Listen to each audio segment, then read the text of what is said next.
Welcome to Hope from History, where the ancestors teach yes you can, because yes we did. Addie Banks presents early Black entrepreneurs who have a history and business story to share.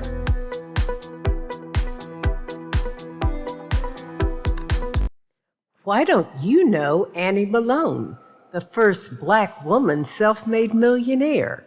She was known as the original founder of the Black hair care industry. She was called the generous entrepreneur. In 1924, she was worth over $14 million, and in 1926, she paid over $40,000 in taxes. She was also one of the first in Missouri to own a Rolls Royce. This is her story. Starting from nothing is an understatement in her case. Annie was born in Metropolis, Illinois in 1869. Her parents, Robert and Isabella Turnbo, were former slaves. She was the 10th of 11 children. When her father went off to fight with the 1st Kentucky Cavalry in the Civil War, Isabella took the children to a neutral border state, traveling down the Ohio River and landing in Metropolis, Illinois. Annie Turnbo was born there on a farm in Massac County. She was orphaned at a young age. In 1896, she moved to Peoria to live with her sister Ada Moody.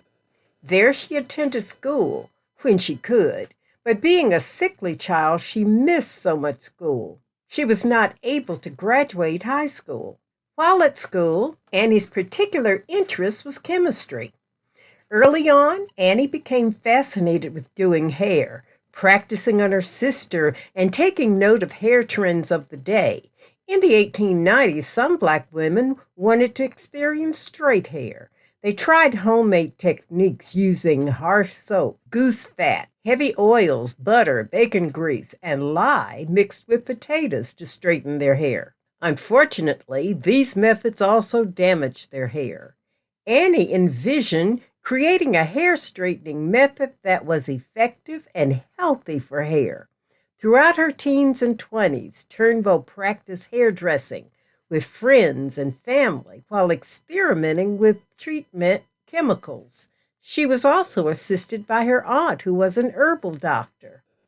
In 1900, at the age of 31, Turnbo moved to Lovejoy, Illinois, to live with her older sister, Laura Roberts. Roberts was a kind of partner in the hair experiment, seeking that perfect, healthy hair growth product. They did it. In 1900, the stars aligned and the sisters produced a formula for the wonderful hair grower. It became their signature product. Annie was eager to run with a dream of creating a line of beauty and hair care products, and she did. After the first taste of success, as they say, the rest was history. She built an empire. While building, Annie married Nelson Pope in 1902. They divorced in 1907. She was now Annie Turnbo Pope. As the company grew, a name was needed. Poirot Products was created as a combination of their married names, Annie Pope and Laura Roberts. Poirot. In 1902, Annie Turnbo Pope moved to St. Louis, Missouri. She had heard of the progressive Black community there. By 1900, St. Louis had more than 35,000 Black residents, a population second only to Baltimore, Maryland. Blacks created a thriving middle class. She hit the ground running, hiring 3 assistants, and they sold products door to door. As part of her marketing, she gave away free treatments to attract more customers. High demand for Poirot products allowed her to seek larger quarters, and she opened her first shop at 2223 Market Street. Turnbo launched a wide advertising campaign in the Black press, held news conferences, and soon began touring southern states, recruiting women to sell there. Things were moving fast. And in 1910, Turnbo moved to a larger facility at 3100 Pine Street. On January 8, 1907, Poro was registered as a U.S. trademark. Poro became the brand name Turnbo used to copyright her products after a lawsuit against an agent who allegedly sold Poro formulated products as her own in Colorado. Always time for romance. Annie Turnbo Pope married Aaron Eugene Malone on April 28, 1914. He was a former high school principal and sold religious books. When he married Annie, she was already worth over $1 million. Together they worked to build Poro Empire. He bought into Annie's vision to develop a full line of hair care products, to educate hairstylists and teach them to use the Poro method, and to enlist thousands of sales agents to widely distribute the products. She also wanted to create jobs in the Black community. Annie Malone said, "I wanted to build a business that contributed to the betterment of race women." Annie Malone set the framework for this line of products. Poro hair products to grow healthy hair and heal scalp conditions dominated the line. Poro pressing oil and hair straighteners were much in demand. Poro toiletries included deodorants. Poro skin vanishing creams to lighten skin, and cold creams. Poro full line of cosmetics including face powder, rouge, lipstick, and eye pencils. Together the Malones planned a facility to house the Poro Empire, a multi-purpose facility for an all-encompassing operation and corporate self-sufficiency. In 1918, Annie Malone saw her dream materialize when they opened Poro College. We approach with awe because this was 1918, seeing a multi-floor, architecturally impressive red brick building that took up a city block. Notable as the exterior was, the interior promised equal luxury. Let's go inside. We enter the magnificently appointed and spacious lobby with a reception booth centered below the white-railed mezzanine. The carpet richly plush. The overstuffed chairs comfortable. Highly polished hardwood floors gleamed. Works of art were on display throughout the facility, including a bust of Frederick Douglass in the lobby. The reception booth staff welcomed visitors and directed them to offices, the beauty shop, and product store. Here visitors could take advantage of the in-house post office to mail letters, buy stamps and money orders, and even pay their city gas bill. Peek into the auditorium that was used for community events and seated 800, where Marian Anderson performed. The large stage is adorned with a classical piano. Employees met there each morning before work for devotional services. And glance into the huge, full-service dining room that seated 700. Office space aplenty. This facility hosted administrative offices, as well as meeting and conference rooms that were sometimes used by the community. Poro boasted a telephone switchboard for this newly available communication device. Poro's success resulted from a proficient, well-run plan from product development to delivery. Administrative departments included complaints, registration, computing and billing, accounting and distribution, general correspondence, and outgoing mail. The 3J department handled new agent correspondence. They had specialized departments for manufacturing or filling, finishing, where products were prepared for purchase with appropriate labels and protected in sealed boxes to prevent fraud. The shipping department processed 500 to 1,000 orders each day and sent them insured parcel post. The mailroom was busy from morning to night. Malone was an innovator with product mail ordering and promised same-day service. Orders received in the first morning's mail were sent out by 10:30 that same morning, and orders received later but prior to 4 o'clock were shipped at 4:30.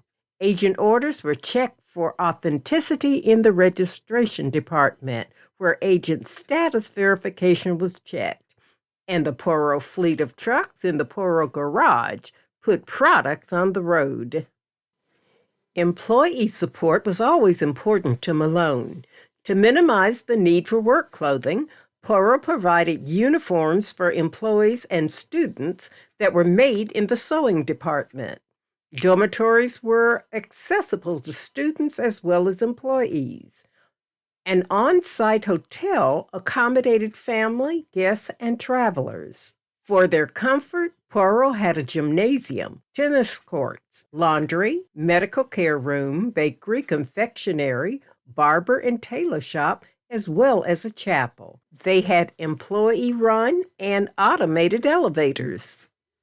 Service and patriotism. To ensure availability of fresh vegetables for the kitchen, a roof garden was planted. But it was also a beautiful place where one could find tranquility as they strolled and viewed the entire city from its lofty height. Imagine having an ice cream parlor that was open to the public, students, and workers. Malone hired youth aged 15 to help with school expenses and elders for secure later lives. She hired an 80-year-old former Civil War veteran who was a member of the GAR, Grand Army of the Republic, fraternal organization whose duties included raising and lowering the American flag morning and evening. Poro College, the star in the crown, was the first educational institution in the United States dedicated to the study and teaching of Black cosmetology. Was located on Poro Corner. The college, annex, garage, and equipment costs totaled $750,000 in 1920 money. New students and returning graduates received training and accommodations annually to update knowledge of new Poro methods. They had instruction rooms for hair and scalp culture, manicuring, facial massaging, marshalling, hair weaving, fancy hairdressing, and other beauty culture subjects. Malone included in the curriculum tools for graduates to become financially independent, along with social skills, how to walk, talk, and behave in social situations. This way, she believed that Black women could improve their standing in the community.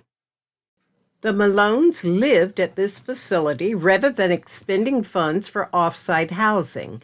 This made Poro more a family than just a place of employment. Malone fostered holistic ideas of personal beauty, character, tidiness, self-respect, thrift, and industry, and she sought those qualities in students and employees. Annie Malone was a deeply religious and principled woman who remained focused on the mission to serve others as she served God. She headed the Poro family, organized into a welfare association to create good fellowship and to promote intelligence and spiritual growth. Every employee was a member of the Poro family. There were 9 committees: program, music, dramatic, literary, social, house, athletics, sick, and deputation that organized activities. Each employee was assigned to one of these committees with a cabinet of elected committee chairpersons as officers. The organization paid a sick benefit. 20 young women represented the Poro Orchestra. Each summer, the annual outing was celebrated with fun and prizes. Christmas Eve was a time of feasting, gifts, awards for perfect attendance, and punctuality. Malone presented a diamond ring to women with 5 years of service. To encourage thrift, she made cash awards to those who had purchased homes or whose bank accounts showed substantial savings. Trips were given for meritorious service. Poro graduates.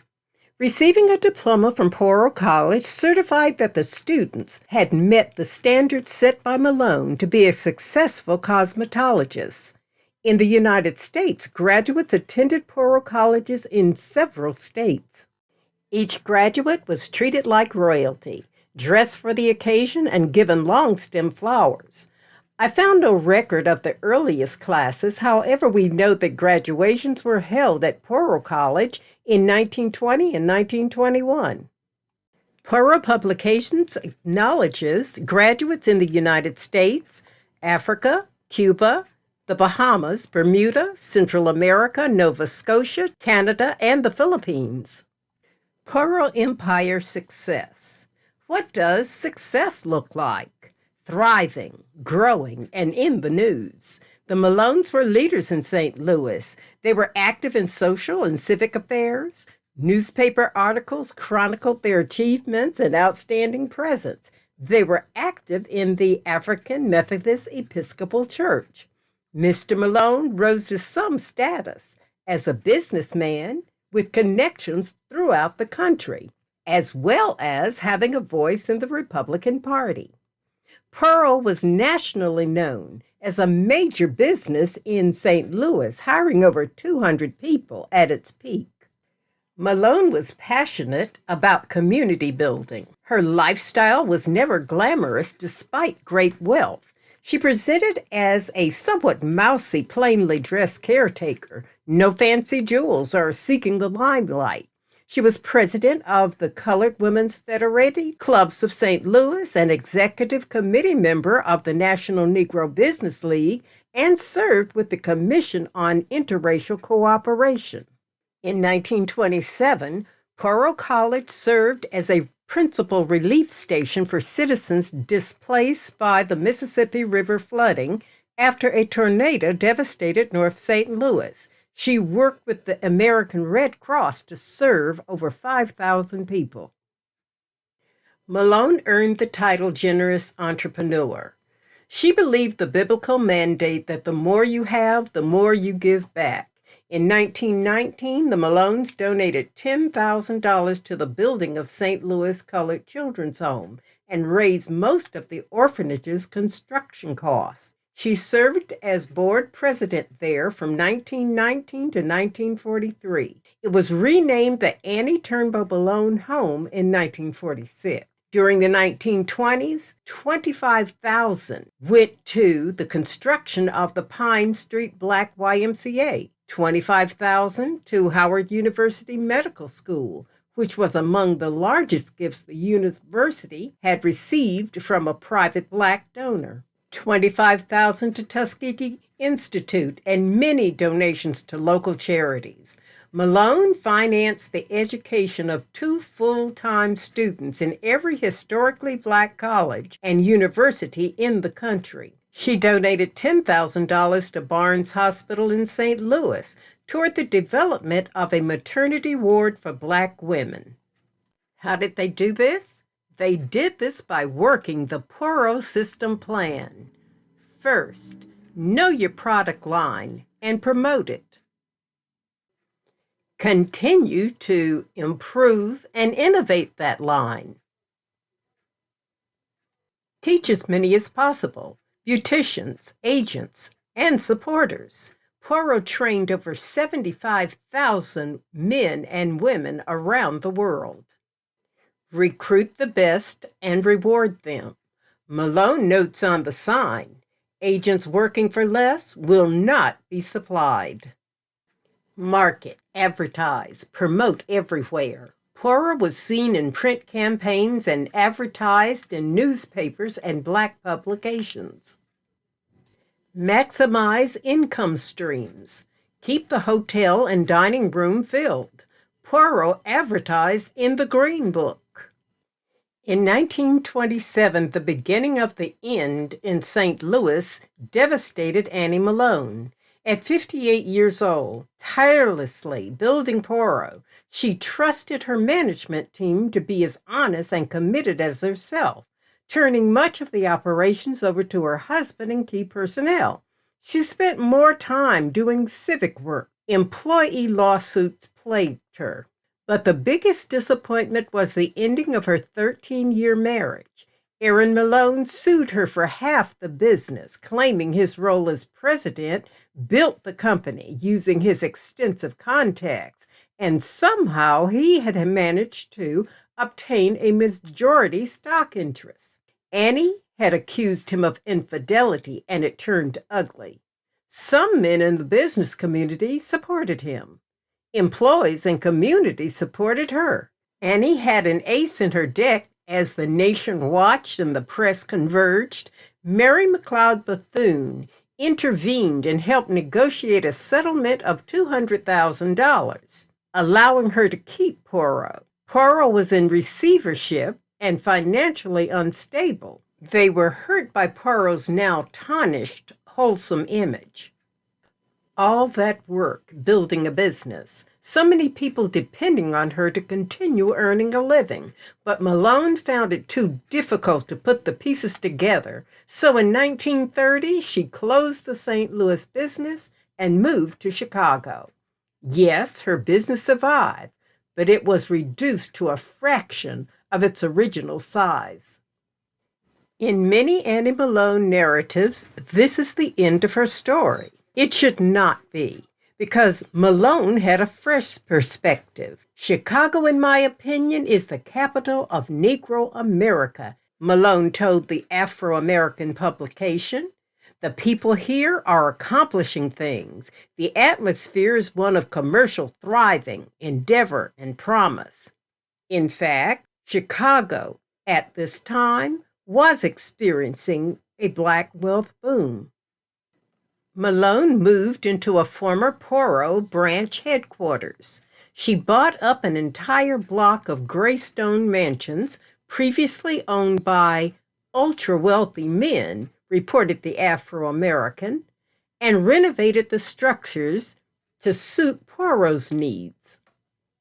Ending her story here cuts her overcoming in spite of story. The same woman who started with nothing proved that she could make the business viable again. Poirot continued to operate, serving the demand of agents around the world. There were graduations here in Atlanta, 1936. Again, an Atlanta graduation in 1939. With all the pomp and majesty expected. Here are dozens of new Poirot graduates in Cincinnati, Ohio in 1947.